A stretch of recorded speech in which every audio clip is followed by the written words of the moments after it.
자, 기본공제 좀 가볼까요? 기본공제. 자, 우리 지난 시간에 뭐 배웠어요, 여러분? 장기보유 특별공제 배웠어요. 그 다음에 비과세 요건을 충족했음에도 비과세를 안 해주는 경우 살펴봤어요. 이 두 가지가 메인 내용이었어요. 자, 이제 양도 차익에서 장기보유 특별공제를 차감했고요.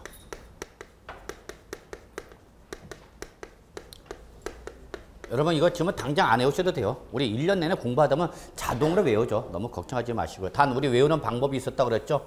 기억나시나요? 차장금기 과세상. 기억나셔야 돼요, 여러분. 네. 그래서 나온 금액을 뭐라고 그래요, 여러분? 양도차에서 장기보유 특별공제를 차감한 후에 금액을 뭐라고 그런다고? 양도소득 금액 그래요.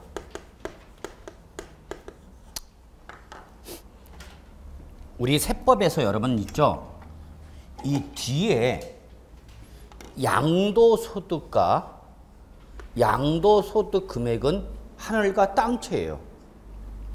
세법상 뒤에 금액이 붙어버리면 이거는 과세 대상으로 확정된 금액을 말합니다. 과세 대상으로 확정된 금액. 자, 근데 우리가 지난 시간에 배웠던 게 무슨 공제였어요, 여러분? 특별공제였어요. 특별공제.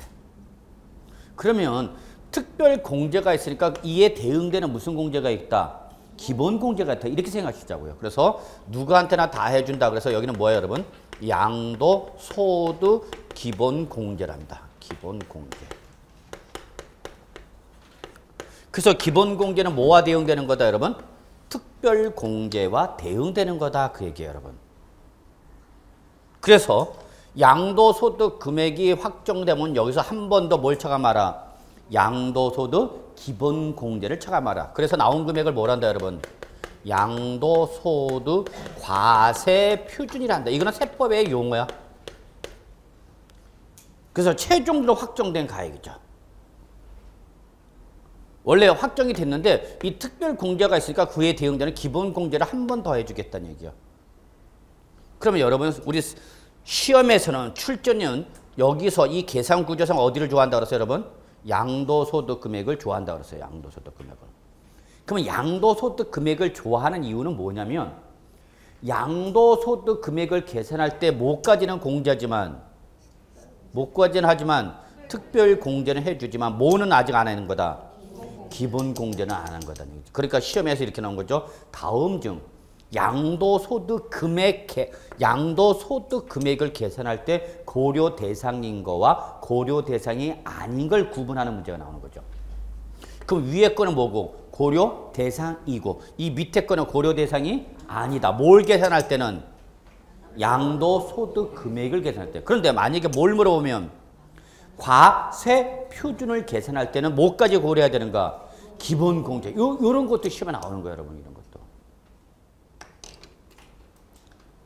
그러면 양도소득 기본공제. 얘가 별표 2개라면 얘는 별표 하나 정도의 중요성을 갖고 있어요.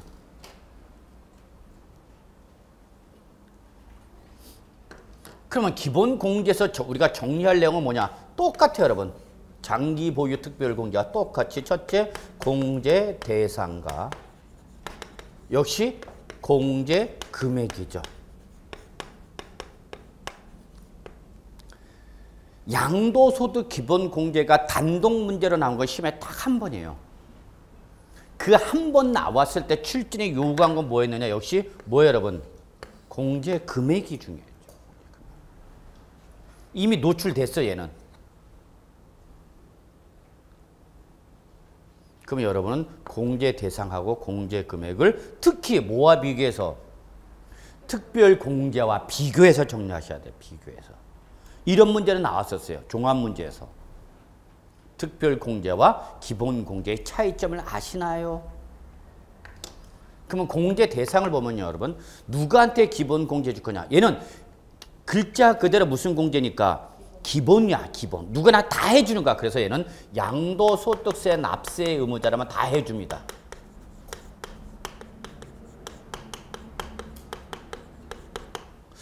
아까 장기보유 특별공제는 아무한테 해주는 게 아니다 보니까 반드시 양도 물건이 뭐냐를 물어봐서 양도 물건이 기본적으로 뭐 해야 돼? 부동산 또는 뭐 해야 돼 여러분? 조합원 입주권인데 얘는 공제 대상이 양도소득세 납세 의무자라면 다 해주겠다는 얘기예요. 그래서 얘는 특징이 양도 물건의 종류를 묻지 않아요. 양도 물건의 종류를 묻지 않습니다. 불문 묻지 않아. 뭘 양도했는데를 묻지 않는다고.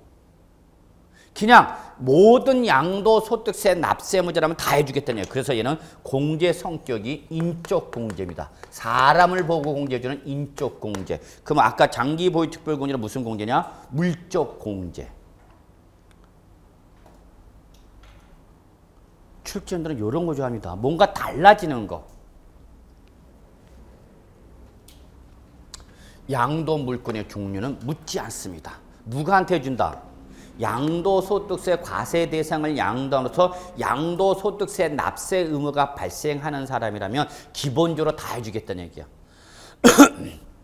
이건 마치 종합소득세에서 종합소득 공제와 맞대응시키는 역할을 하는 게 바로 양도소득 기본공제입니다. 그래서 얘는 물건을 보고 공제해준다, 사람을 보고 공제해준다, 사람을 보고 해준다. 그래서 무슨 공제다고 여러분? 인적 공제, 사람 보고 공제해주는 거야. 그런데 얘는 아무리 기본으로 해준다 하더라도 그게 무슨 양도면 미등기 양도면 안 해줘요. 아씨. 미등기 양도면 기본 공제도 안 해주겠다는 얘기예요. 왜? 얘는 양도소득세 제일 나쁜 놈. 나쁜. 집에서는 학원 간다고 나왔는데 학원에는 안 오는 사람들. 그들의 정체는 뭘까? 기억해 두시죠. 그러면 여러분 아까 장기 보유 특별 공제라도 일정한 요건을 충족했다 하더라도 안 해주는 경우가 몇 가지였죠? 장기 보유 특별 공제의 요건 충족했어도 안 해주는 게 두 가지가 있었죠. 미등기 양도 하나 첫 번째. 그러니까 미등기 양도는 모두 못 받고 특별 공제도 못 받고 모두 못 받고 기본 공제도 못 받는가. 왜? 나쁜 놈이니까. 그리고 얘는 비과세 요건 충족했더라도 미등기 양도는 비과세 해준다 안 해준다? 안 해준다. 전액 과세했죠. 그리고 전액 과세할 뿐만 아니라 각종 공제를 안 해주죠. 얘는. 나쁜 놈. 근데 아까 장기 보유 특별 공제에서 제외 대상이 있던 것 중에 지금 기본 공제에서는 안 보이는 게 하나 있네. 뭐? 그렇죠. 비사업용 이런 거 출전 좋아하죠. 그러면 다른 말로 말하면 비사업용 토지는 뭐는 받지는 못하지만 장기 보유 특별 공제는 받지는 못하지만 뭐는 기본 공제는 받을 수 있다. 아, 출전 그런 거 좋아해요. 그러니까 시험에 나오는 거죠. 그런 거 나오는 거야 시험에. 그러니까 저는 하는 일이 뭐냐, 이런 게 시험에 나온다. 그걸 여러분한테 말씀드리는 거야. 물론 기본적인 세법 내용을 설명드릴 뿐 아니라. 그리고 여러분 수업 듣는 건 역시 그걸 목적으로 듣는 거고. 스키가 이건 나온다 그러더라. 이건 안 나온다 그러더라. 그거 적는 거야 여러분. 학원에 와서 뭐 해요? 뭐 혼자 공부할 줄 몰라서 읽을 줄 몰라서 오는 게 아니잖아요. 그러니까 출전에 그런 거 한단 말이야. 비사업용 토지는 뭐는 받지는 못하지만 특별 공제는 못 받지만 뭐는 받을 수 있다? 기본 공제를 받을 수 있다. 그러니까 출전이 이걸 말장난치죠. 어떻게 장난쳐? 비사업용 토지는 장기 보유 특별 공제는 물론 양도소득 기본공제도 받을 수 없다. 그러면 맞는 말이야 틀린 말이야? 틀린 말이죠. 그런 거 구분하라는 얘기예요 여러분. 시험 그런 거 나오는 거야. 무슨 소리야? 특별 공제는 못 받지만 기본 공제는 받을 수 있다니까. 근데 둘 다 못 받는 놈은 뭐다? 미등기 양도다는 얘기죠. 아, 이런 거 출전이 좋아하는 거야. 이게 시험이에요 여러분. 이게 공제 대상에서 여러분이 반드시 정리할 내용이고요. 자, 이제 그래 공제 대상이다. 그럼 얼마를 공제해 줄 거냐? 여기서 중요한 말 나옵니다. 여기서는 양도 자산별이 아니라 여러분 소득별로 구분된 양도소득 금액 합계액에서 양도소득 금액 합계액에서 연 1년에 공제받을 수 있는 금액이 250만 원입니다. 중요한 말이에요. 공제 대상보다 얘가 더 중요해.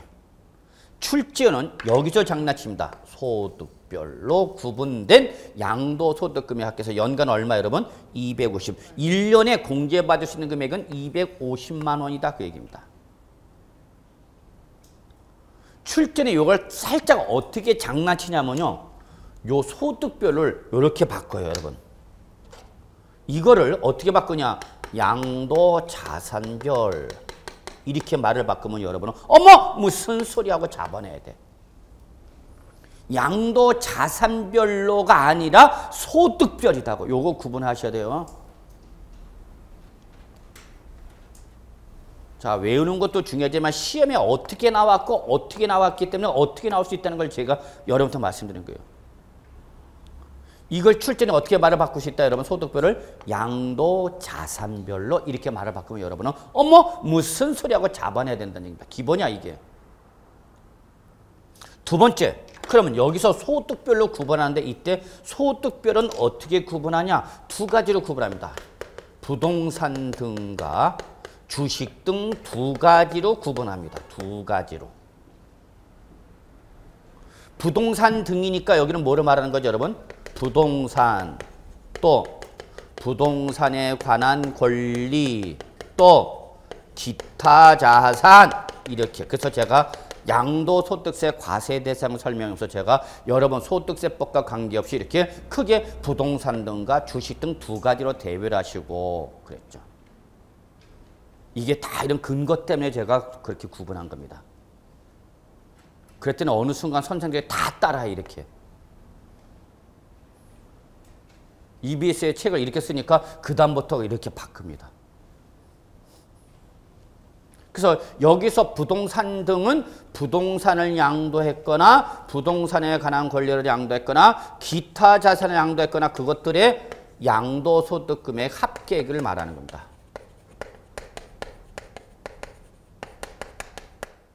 그리고 예외적 과세 대상인 주식 등의 양도소득금액 합계액을 그래서 각각 얼마씩 250만 원씩 공제받을 수 있다는 얘기야. 최대 금액입니다. 그러니까 결론은 몇 가지로 구분하라는 얘기야. 소득별 구분은 두 개로 구분하라는 얘기입니다. 그러면 여기서 얼마 받을 수 있는 거고 250. 근데 나는 부동산을 양도한 것이 아니라 올해 주식도 양도했다. 그러면 이때는 부동산 등은 뭐와 구분해서 주식과는 구분해서 별도로 주식 등에서 얼마 받을 수 있다? 250을 받을 수 있다는 얘기입니다. 그러면 결론 얼마까지 받을 수 있다는 얘기야? 기본 공제는 500. 국내 자산에 대해서 1년에 공제받을 수 있는 금액은 500만 원이 최대란 얘기입니다. 이 금액을 넘어설 수는 없다 그 얘기입니다.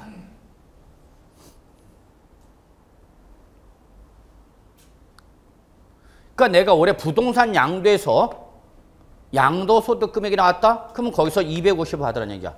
근데 나는 올해 아파트 당첨권을 또 양도했대. 그럼 아파트 당첨권 양도했어요. 이미 부동산에서 250을 받았다면 여기서는 공제 금액이 없다 그 얘기예요. 또 나는 이번에 골프 회원권을 양도했어. 그러면 여기서 이미 얼마 다 받아버렸으면 250을 다 받았으면 이제 여기서는 합해서 250을 넘어갈 수는 없다는 얘기야.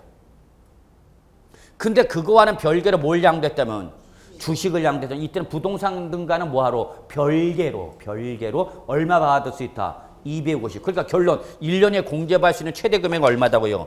500만 원이다 그 얘기입니다. 왜 500이 나온지 알겠죠? 부동산 등에서 250, 주식 등에서 250. 그래서 합해서 500이라는 얘기야. 그러니까 1년에 받을 수 있는 최대 금액 500을 넘었을 수는 없다는 얘기입니다. 올해 내가 무수한 자산을 양도했다도 250, 250 이렇게 각각 구분해서 얼마? 500. 그런데 중요한 게 있어요. 요 양도소득 금액은 여러분 구외 자산을 양도했을 때도 공제해 줍니다. 그런데 특별 공제는 안 해줍니다. 국외 자산에 대해서 특별 공제는 국내 자산만 해주는 거고 국외 자산에 대해서는 장기 보유 특별 공제는 안 해줍니다. 그러면 이런 거 시험에 나올 수 있는 거죠? 무슨 자산은? 국외 자산을 양도했을 때는 뭐는 받을 수 없지만 특별 공제를 받을 수는 없지만 뭐는 받을 수 있다? 기본 공제는 받을 수 있다. 그 얘기입니다.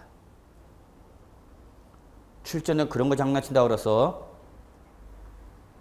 다시 한번 기본 공제는 뭐에 대해서도 할 수 있다? 국외 자산. 다시 말하면 국외 자산은 뭐는 받을 수 있다? 기본 공제는 받을 수 있다. 그러나 뭐는 못 받는다? 특별 공제는 못 받는다. 이런 거 시험에 나온다고 다시 한번 말씀드립니다.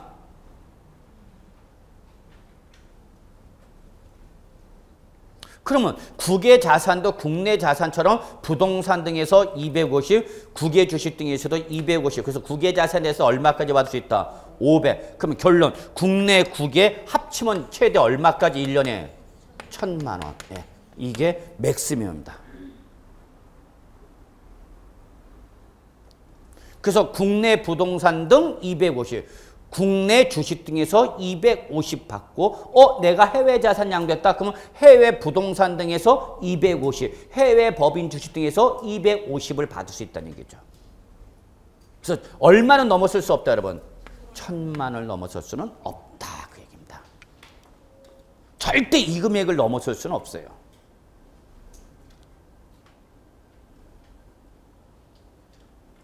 그런데 내가 올해 많은 자산을 양도하다 보니까 이거를 200 최대 1,000만 원까지 나는 실제 뭐 3천만 원을 공제받아야 되는데도 불구하고 1,000만 원밖에 받지 못해서 그럼 얼마 남아서 하지? 2천만 원. 그럼 2천만 원 공제받지 못한 금액을 내년도로 넘어가면은 내년도에서 또다시 2월 공제받을 수 있느냐? 없다. 특별 공제와 기본 공제는 2월 공제라는 것이 없다. 우리 양도소득세에서는 2월 공제라는 것이 없다. 여기까지 갑시다. 이제 난이도가 점점 높아져. 회를 거듭할수록 여러분. 그 가끔 가다가 이렇게 질문해. 교수님, 올해 시험은 내년보다 좀 작년보다 쉬울 것 같아요? 어려울 것 같아요? 그건 정말 우문입니다. 모든 국가고시는 회를 거듭할수록 시험의 난이도가 올라가지 절대 떨어지는 경우는 드뭅니다. 그걸 아셔야 돼요. 당연히 문제가 고갈되는데 어려워질 수밖에 없죠. 새로운 문제를 얼마만큼 창출하겠어. 그래서 결론, 이거 꼭 정리해 두셔야죠. 무슨 공제 없다? 2월 공제 없다. 실제 최근에 여기까지가 시험에 나온 거야. 여기까지. 2월 공제는 받을 수 없다. 다시 한번 말하면 양도소득세는 장기보유특별공제나 양도소득기본공제 올해 받지 못한 금액 내년에 다른 자산을 또 양도했다? 그러면 또 받을 수 있다 없다? 없다. 2월 공제 없다. 꼭 적어놓으셔야 돼요. 2월 공제 없다. 국외자산을 팔았는데 예? 국외자산을 예. 팔았는데 예. 한국에다 양도했을래. 예. 그 양도자가 거주자로서 5년 이상 국내 주소나 거소를 둔 자라면 그 사람은 우리나라 사람으로 간주하기 때문에 해외 부동산 등이나 해외 법인 주식을 양도해도 과세합니다. 그거를 과세를 안 하게 되면 어떤 문제가 발생하냐? 국내 자산과 국외 자산과의 형평상의 문제가 발생하죠. 결론 냅시다. 해줍니다. 누가 양도했더라도 국외에 있는 자산을 양도했더라도 그 자가 국내에 5년 이상 주소나 거소를 둔 거주자라면 양도소득세가 과세가 되고요. 양도소득세 과세가 될 때 특별공제는 받을 수는 없지만 뭐는 받을 수 있다? 기본공제는 받을 수 있습니다. 일단 여기까지 하고요. 또 나중에 또 이렇게. 자, 요거 꼭 좀 정리해둘 필요 있어요. 그리고 우리 양도소득세 공제는 여러분 항상 연도를 달려면 새로 시작하는 거야.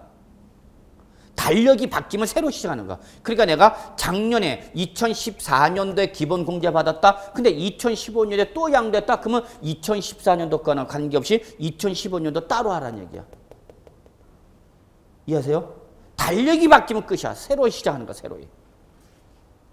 그래서 꼭 기억해 두셔야 돼요. 작년에 공제받지 못한 자산을 내가 올해 양도하면서 추가 공제받을 수 있다. 그럼 맞아? 틀려? 2월 공제는 없다. 그냥 해가 바뀌면 끝이야. 처음부터 다시 제로 베이스야. 제로 베이스.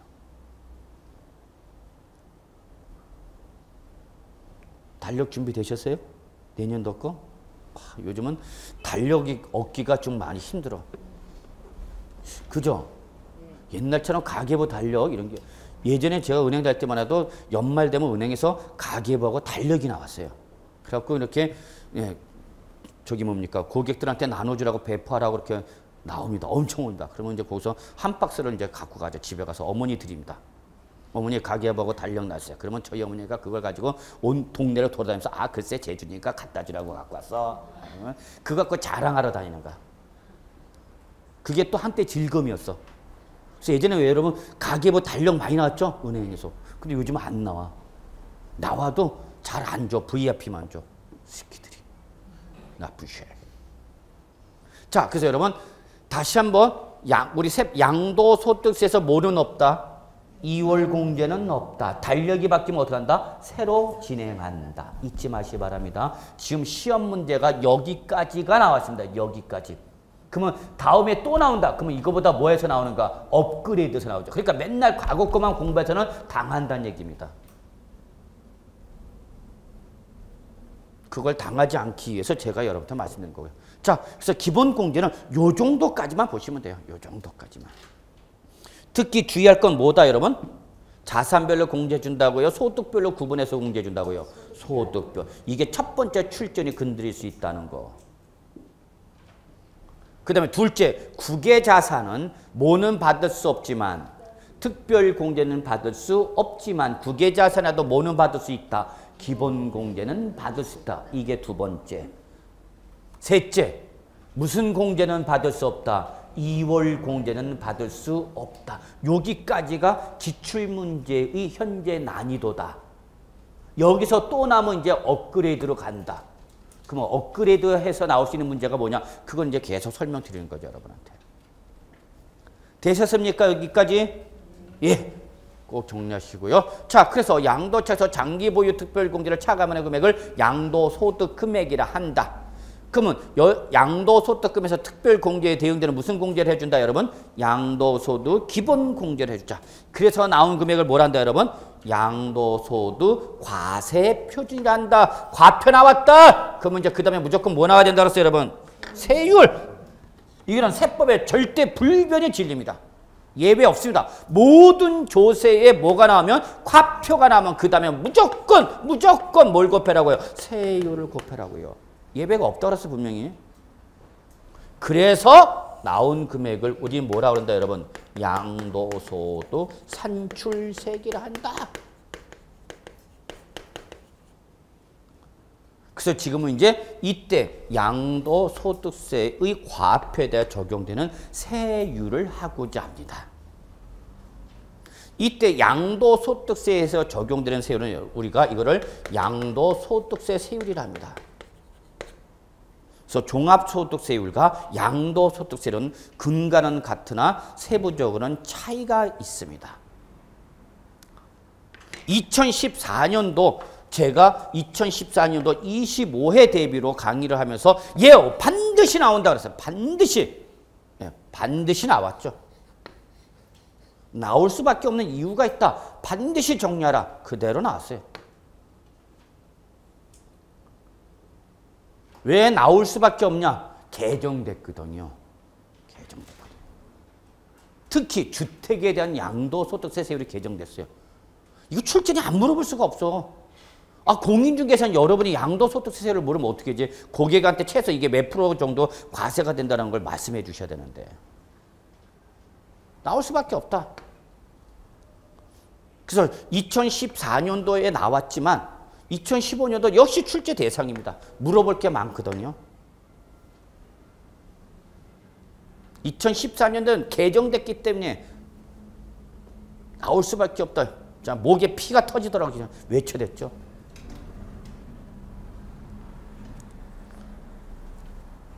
제가 여기 뭐 특정인만 여기 대상으로 강의를 한 게 아니라 동영상 전국 다 퍼지는 전국 수험생들이. 제가 거짓말 할 수가 없어요. 안 나왔는데 나온다고 그러고 했더니 세율. 역시 올해도 여러분 정리해 두셔야 되는 부분입니다. 언제든지 나올 수 있는 부분이에요. 세율은. 특히 공인중개사가 반드시 부동산 등을 양도했을 때 이때 적용되는 세율이라도 고객한테 얘기해 주라는 얘기야. 세액을 계산 못 해주면. 자, 그래서 여러분 내용이 거기 표준세율이 나와 있어요. 부동산도. 거기 보시면은 보유기간에 주택과 조합원 입주권 박스 있죠, 여러분? 찾으셨나요? 그 부분이 개정된가? 그 주택과 조합원 입주권을 보유기간에 따라서 양도소득세 세율이 달라지는 거. 그거 시험에 나온다고 입에 개거품 물면서 했어요.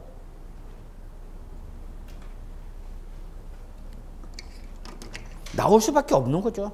자, 그러면 지금부터 세율을 설명드리고자 합니다.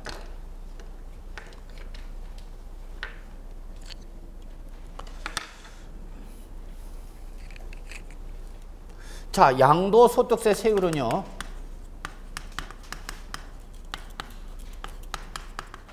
그 양도 물건이 뭐냐에 따라서 일단 또 달라져요. 자, 여기 잡으시면 돼요, 화면. 양도소득세 세율은 다시 또 부동산 등과 주식 등으로 나눠집니다. 나눠져요. 이 나눈 건 제가 나눈 겁니다. 법률에서는 짬뽕이 되어 있는데 제가 이렇게 크게 두 가지로 대비를 합니다. 이렇게 두 가지로 세법과 관계없이 제가 이렇게 두 가지로 구분한 것은 얘는 시험에 안 나옵니다. 나와도 절대 답 아닙니다. 그럼 여러분 어디서 찾으라고요? 부동산 등에서 찾으시라고요. 답은 여기 가서 껄쩍거리지 말라고. 하는데 안 해놓고 괜히 안 한 데 가갖고 이거 아니야? 찔러보고. 그러면 부동산 등은 다시 두 가지로 구분해서요. 부동산이나 부동산에 관한 권리를 양도했을 때와 기타 자산을 양도했을 때 적용되는 세율은 하늘과 땅 차이입니다. 그래서 여러분은 부동산 등을 공부를 할 때, 세율을 공부할 때는 부동산에 관한 권리와 반드시 뭐를 구분해서 기타 자산을 구분하셔서 정리하셔야 됩니다.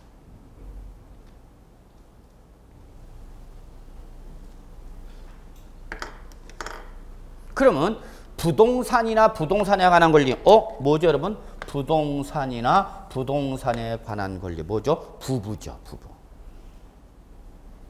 그러니까 여러분 우리 양도소득세에서는 부동산과 부동산에 관한 권리는 꼭 같이 다닙니다.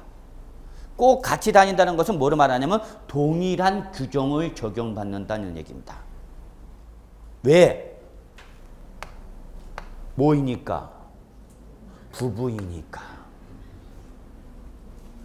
두 부부, 두 내외가 나들이 가면 꼭 아저씨가 손 꼭 잡아줘, 안 잡아줘? 집 나가면 남남인가? 이런. 우리 집은 이상한 집안인가 봐, 그러면. 우리는 두 내외가 나들이면 꼭 손 잡고 이렇게 팔짱 꼭 끼고 누가 쳐가면 어떡해? 그래서 꼭 아저씨가 이렇게 꼭 잡아주지 않아? 이상하네. 나만 이상하네. 그래서 여러분 결론 내릴게요. 양도소득세에서 모아보는 부동산과 부동산에 관한 권리는 어떻게 한다? 꼭 같이 다녀요. 꼭 같이 다녀요. 왜? 왜? 부부이니까. 근데 요렇게 끝나면 좋은데 여러분 꼭 요렇게 끝나지가 않아. 뭐가 있어? 예외. 부동산과 부동산에 관한 권리가 딱 한 군데선 찢어져. 우리가 두 부부가 두 내외가 나들이 나가도 같이 들어갈 수 없는 데가 있잖아. 응? 있잖아. 자기 갔다 와 먼저 하고 그렇게 핸드백 들고 있어줘야죠, 앞에서. 같이 갈 수 없는 데 가서 똑같아. 양도소득세에서 부동산과 부동산에 관한 권리는 어떻게 한다, 여러분? 같이 다니는데 한 군데에서는 여기가 찢어져. 거기가 어디였죠, 여러분? 저기서? 오늘 설명드렸던 부분이에요. 저기서 제가 오늘 1교시부터 설명드린 부분 중에 한 군데서 부동산과 부동산에 관한 권리 찢어졌잖아. 그게 뭐예요, 여러분? 저기서. 저기 계산구조 보시라고. 응? 특별공제죠. 특별공제. 그러니까 여러분이 요 특정 부분 일부분을 정리할 때는 잘 쫓아오셔요. 잘 쫓아오셔요. 그리고 몇 번 듣다 보면 이제 들을 게 없다 생각해. 아유 또 그 얘기네. 아니 전체 흐름을 보셔야 돼요. 항상. 내가 지금 어디를 공부하고 저 전체 구조 어디.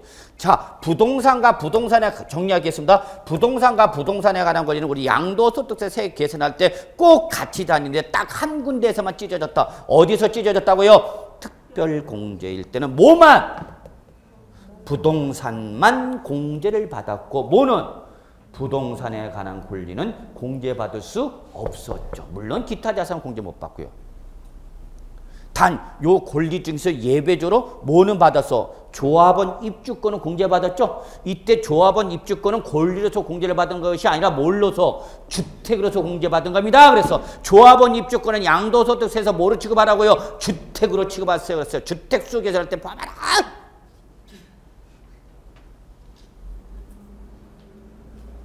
제가 집에 가면 뻗어요 그냥. 그러니까 강의를 잘하시는 분은 그냥 사금을 점잖게 그냥 야근야근하게 그냥 조용하게 강의하다가 집에 가서 힘쓰는데 저는 무식하게 여기서 힘쓰고 집에 들어가서는 팍 거리고 있으니.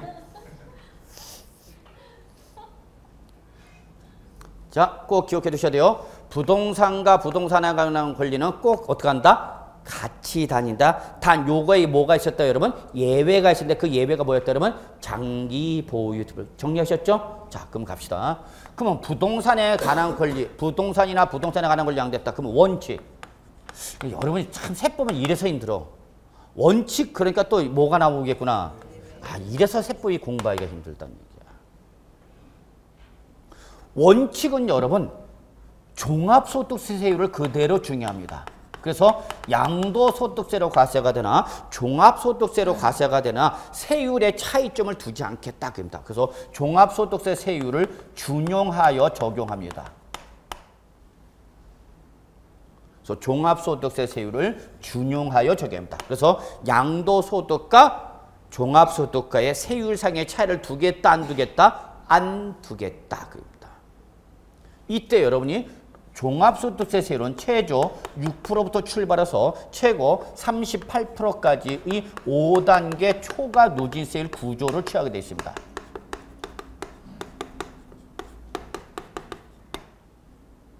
이거 잡으셔야 됩니다. 결론은 양도소득세 세율은 최저 6%부터 최고 38%까지의 5단계 초과 누진세율입니다. 그게 책에 있나요? 그 책에 있는 6%부터 38%까지 5단계 초과 누진세는 어디서 나온 거다고요? 종합소득세 세율에서 나온 겁니다.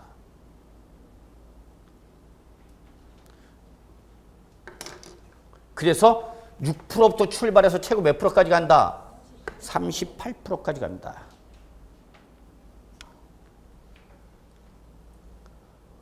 그래서 여러분이 소득세에 38% 누진세를 적용받는다 그러면 그분은 최소 한 2억 이상 정도를 벌어들이겠다는 얘기입니다. 연간 소득금액이.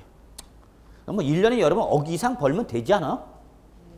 공인중개사 되셔서 그냥 1년에 뭐 소박하게 억 단위 이상만 벌자. 억 단위로만. 억대 연봉자 되자고요.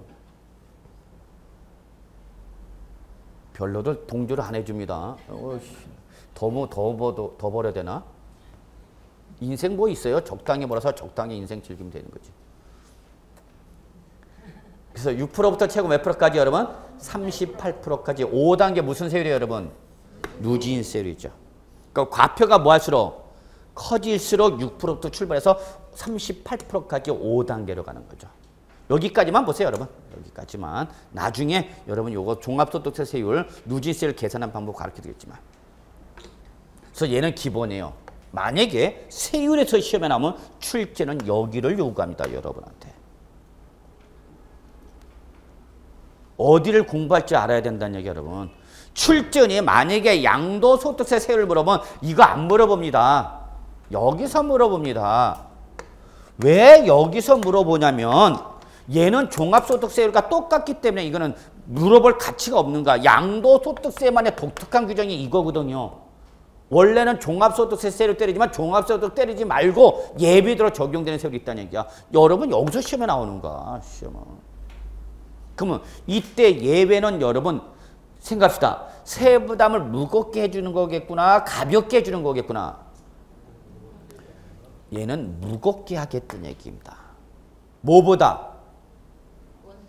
누진세보다 더 무거운 세율로 때리겠다는 얘기입니다. 이게 바로 양도소득세의 가장 독특한 규정이야. 그러니까 시험에 나오면 여기 물어봐 출제니 여기를 물어보는 것보다는 물어보면 이건 나와도 출제 빈도수가 낮거나 매우 낮거나 가장 기본적이네요.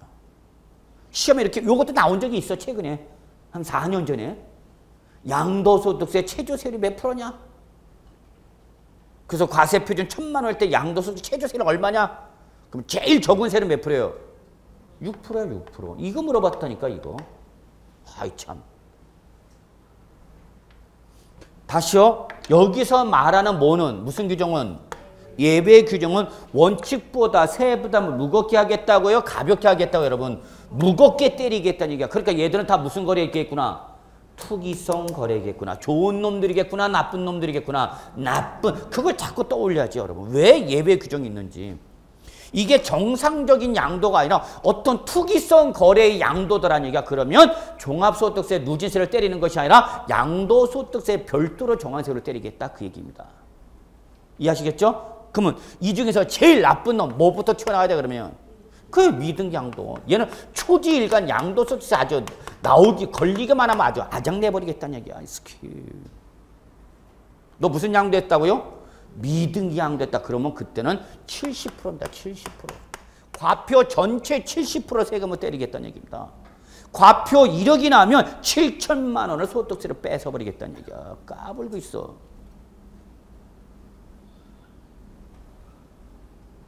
뭐 여러분 이렇게 흥분되는 전율 이런 거 안 와?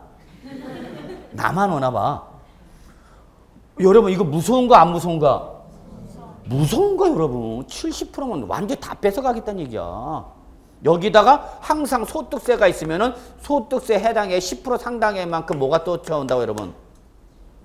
지방소득세 쫓아온다고 그랬잖아. 그러니까 결론은 세부담률이 몇 프로인가? 77%인가? 77%. 과표 이력이 발생하면 7,700을 세금으로 빠져가고 나머지 2,400 넘어가라. 그 얘기야. 국세에서 두 번째로 높은 세율입니다. 이거보다 하나 더 높은 세율이 있어요. 우리 세법 중에서.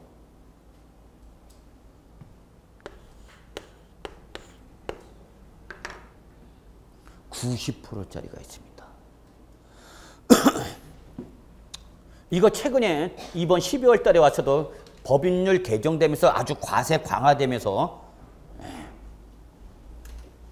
여러분들 은행에서 돈 빼지 않았어? 허허 이런.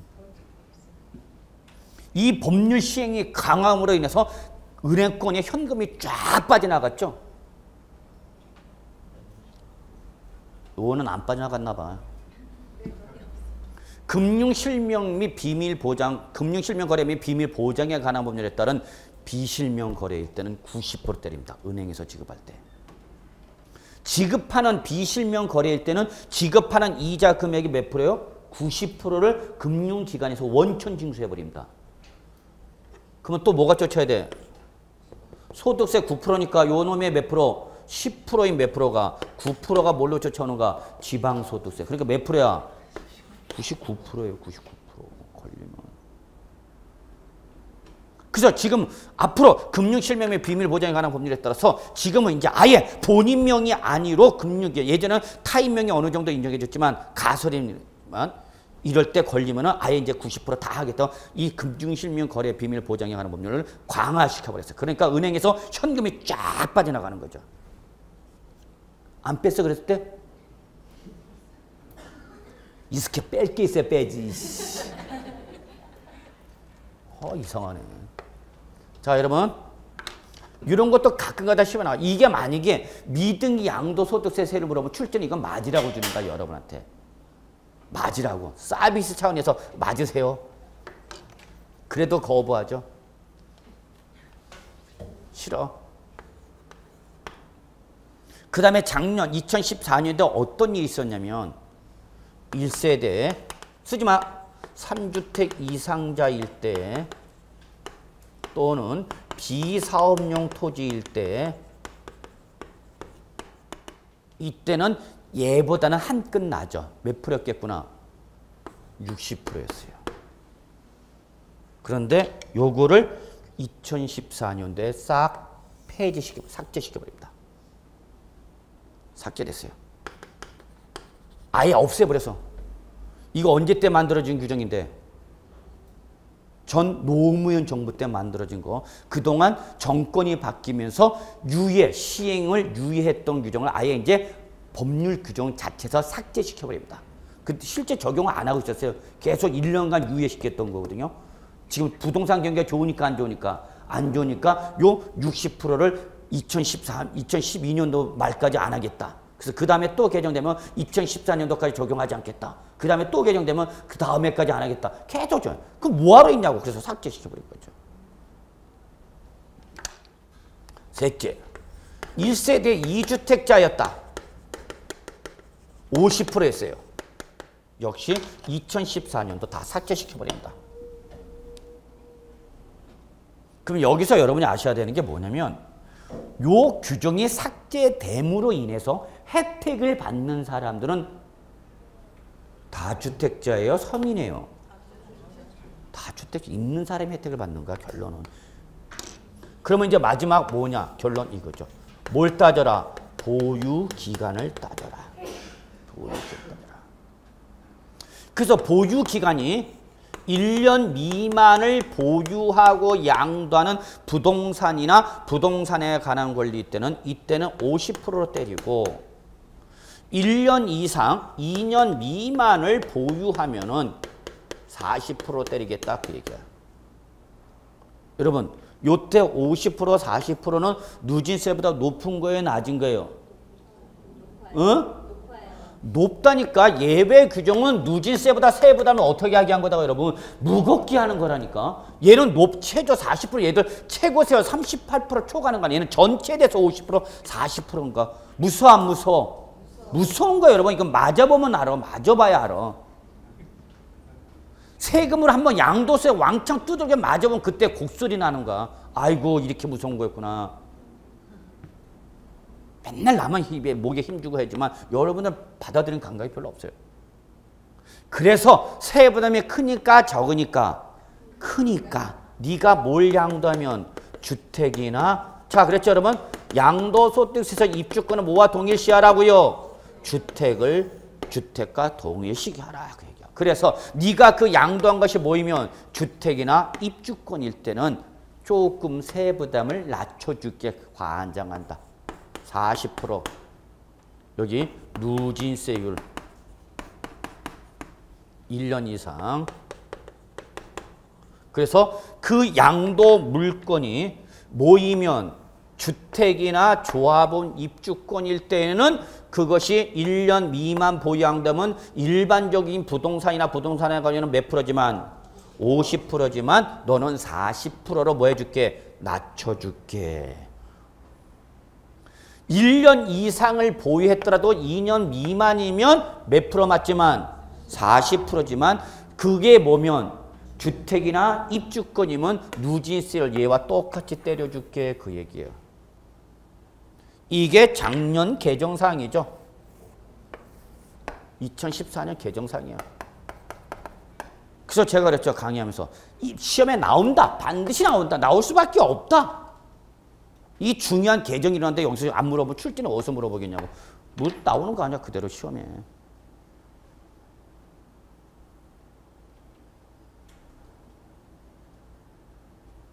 이거 시험이라는 게 뭐 별거 있어요 여러분. 자 마지막 기타 자산. 부동산도 아니요 부동산에 관한 권리도 아니요 무슨 자산이라고요? 기타 자산. 기타 자산에 해당하는 게 대표적인 것이 뭐라고 했죠 여러분?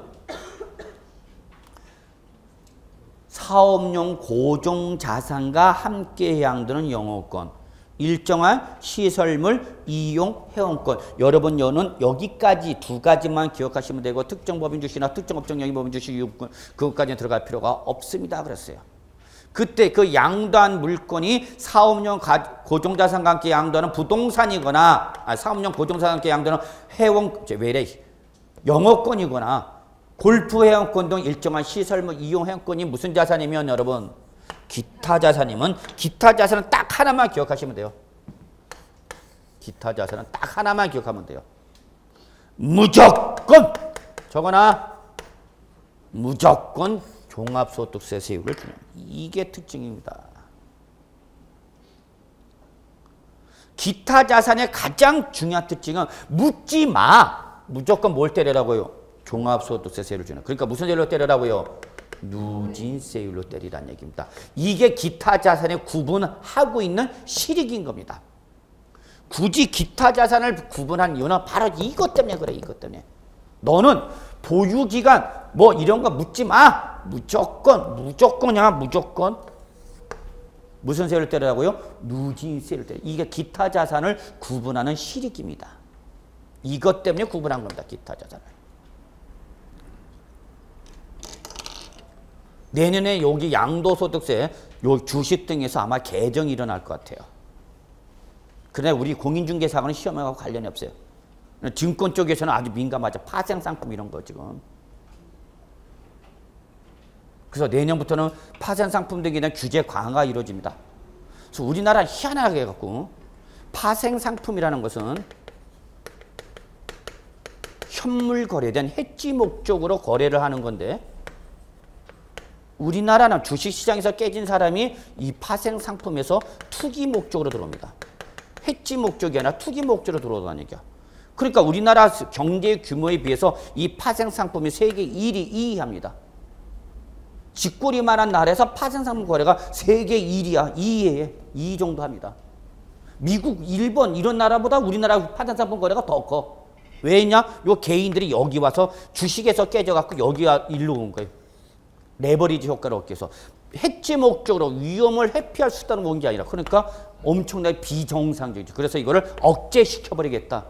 개미들 들어오지 마라. 그래서 이쪽 개정하면서 이쪽 과세 강화하겠다. 이 중에서 양도소득세율도 높여버리겠다. 이쪽 잡겠다. 그런 거죠. 근데 이 부분은 우리 공인중개사와는 관련이 없어요. 근데 제가 증권 가서는 여기 가서 200 거품을 준 거죠. 거기서는 이걸 안 하죠. 증권 쪽 가면 이거 얘기하죠. 저는 좀 이중조 성격을 띠고 있어요.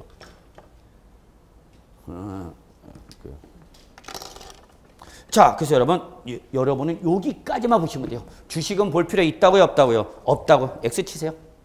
안 봐도 됩니다. 전 믿으세요. 자, 그래서 여러분 요 세율은요, 2015년도에도 또 나올 수 있는 부분입니다. 출전에 문제 만들기가 좋습니다. 문제 만들기가 너무 좋습니다. 그래서 역시 여러분이 꼭 대비해 두셔야 됩니다. 자, 그 다음에 그 보유기간 계산할 때에 원칙 예외 있죠? 그 예외 두 개 있죠? 묶으시고요. 예외. 예. 이제는 원칙보다는 예외 이런 쪽의 시험에 이제 난이도가 높아지는 거죠. 자, 그리고 다음 페이지로 넘어가시면 이제 우리 마지막 남은 부분 신고 납부는 10분 쉬었다 들어가도록 하겠습니다. 예.